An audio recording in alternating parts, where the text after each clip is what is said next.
I want you to think about how many people can see exactly where you are right now without you ever having to tell them directly. Location sharing has become such an ordinary part of how people stay connected that most of us stopped thinking of it as a decision at all. You share your location with your sister, your best friend, your partner, and you simply forget over time that it is still active, that somewhere on someone else's phone, a small icon representing you is quietly updating itself every time you move. I want to tell you about the 6 weeks I spent slowly realizing that one of those small icons on my sister's map was not simply watching her. My name doesn't matter for this story.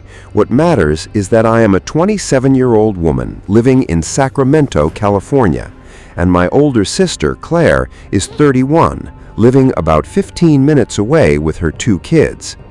This is the story of a man neither of us had thought about in over a year, and what we discovered when we finally looked closely at where his location marker had actually been appearing. It started as something almost too small to mention. Claire and I were sitting on her couch one evening, scrolling through the Snapchat map the way we sometimes did, mostly out of boredom, checking which friends were awake, which ones were traveling, that kind of idle, low-stakes curiosity the app seems almost designed to encourage. Claire pointed at one icon in particular, her ex-boyfriend, Ryan, a relationship that had ended a little over a year earlier, reasonably amicably as far as either of us understood it at the time.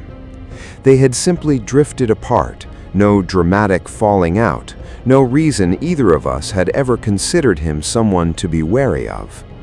"Isn't that weird?" she said, tapping his icon. "He's always around your neighborhood lately."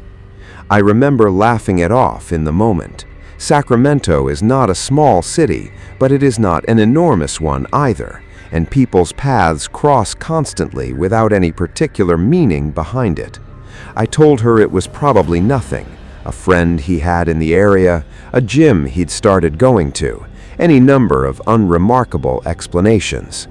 I did not think about that comment again for almost 2 weeks. The second time I thought about it, I was the one who noticed, not Claire. I had gone out to a coffee shop near my apartment on a Saturday morning, a place I'd visited fairly regularly but had never specifically mentioned to Ryan or to anyone in his general orbit as far as I was aware. Out of pure idle habit, waiting for my order, I opened Snapchat and glanced at the map. His icon was there, not simply in Sacramento generally, but positioned, as precisely as the app's map allows, within the same few blocks as the coffee shop I was currently sitting in. I told myself again that this was coincidence. It was a popular area, plenty of businesses nearby, no specific reason to think his presence there had anything to do with my own. But I found myself glancing at the map again before I left, and again once I got home, tracking his icon's movement with an attentiveness I would not normally give a friend's location on an app I mostly used for idle curiosity. His icon moved over the following hour in a path that roughly mirrored my own drive home. I started paying closer attention after that, in a way I felt slightly embarrassed about even as I was doing it.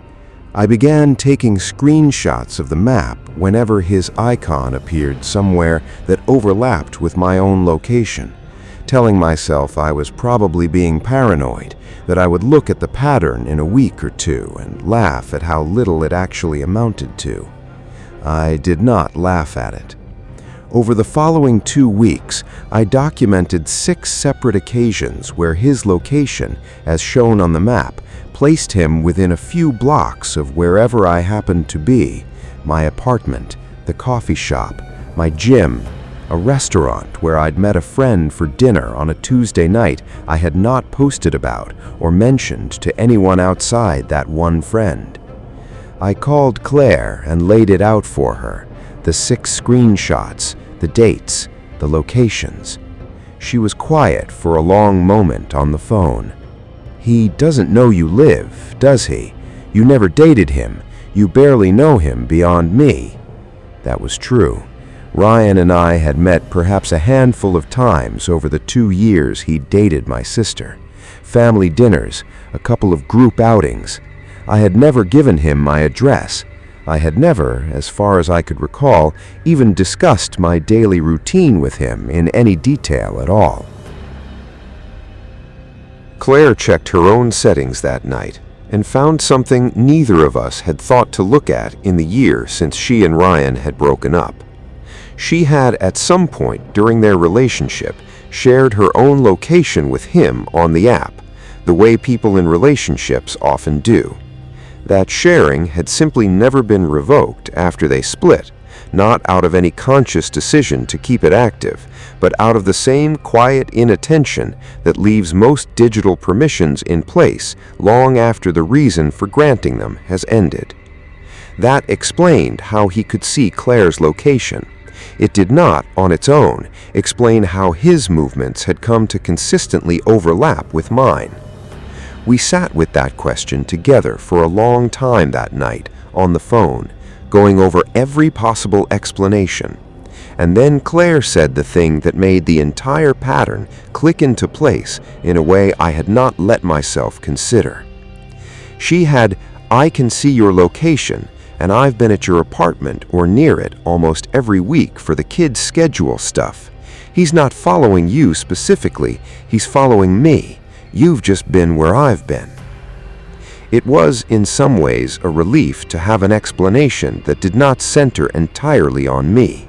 It was also, in another way, considerably more disturbing because it meant Ryan had been tracking my sister's exact movements in detail for over a year, without her knowledge or consent, using access she had simply forgotten to remove. Claire revoked his location access that same night. We both assumed, naively, that this would be the end of it. It was not. 3 days later, Claire told me she had seen Ryan's car, a distinctive older model she recognized immediately, parked on the street near her house twice that week, at times that did not correspond to anything she could explain, given that he had no remaining reason to be in her neighborhood at all. We filed a report together, at that point no longer willing to treat any of it as coincidence. The officer who took our joint report explained that revoking location access after an extended period of unrestricted sharing does not erase whatever pattern of knowledge someone has already built from it. Ryan had, over the preceding year, apparently learned Claire's routine schedule closely enough that he did not need continued app access to predict where she, and by extension I, would likely be at a given time. "He's not tracking you through the app anymore," the officer told Claire. "He's tracking you through what the app already taught him." The following weeks involved considerably more documentation than either of us expected. Dates, timestamps, screenshots, the car sightings, a formal statement from each of us establishing the pattern clearly enough for the court to take seriously.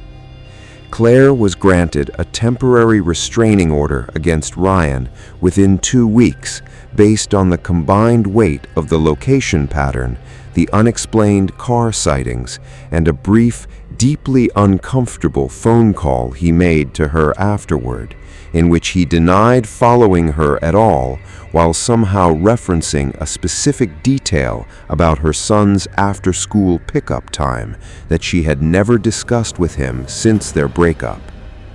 That detail, more than anything else, was what convinced the judge the pattern was deliberate rather than coincidental. A restraining order was formalized, and Ryan was, as far as either of us has been able to confirm since, no longer in the area, though neither of us has any illusion that a piece of paper fully guarantees that on its own.